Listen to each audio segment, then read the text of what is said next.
এখানে সব মশলা আছে, ধনেপাতা দিয়েছি, পেঁয়াজ, রসুন, আদা, জিরে, লঙ্কা, নুন, হলুদ, তেল সবই দেওয়া আছে। এখানে সব মাখানো আছে। কলা পাতার মধ্যে তেল মাখিয়ে তারপরে ডিমগুলো ভাজবো।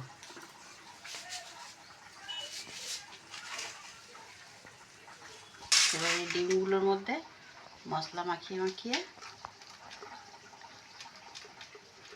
সব এরকম করে করবো।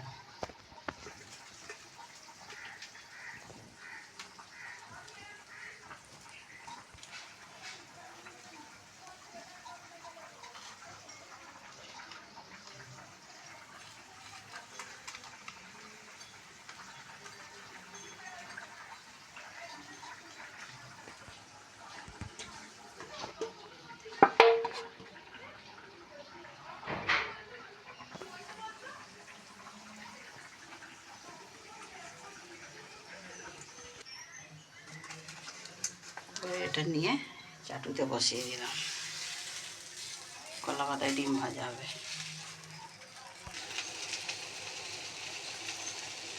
যে ডিম পাতায় ভাজা হচ্ছে, 2 পাতা 2 জায়গায় বসিয়েছি।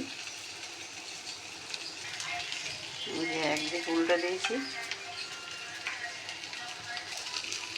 যেটা উল্টে দিয়েছি। ডিম পাতায় ভাজা হয়ে গেছে, একটু বেশি হয়ে গেছে, পুড়ে গেছে। এটা ঠিক হয়েছে। কেমন লাগলো জানিও বন্ধুরা।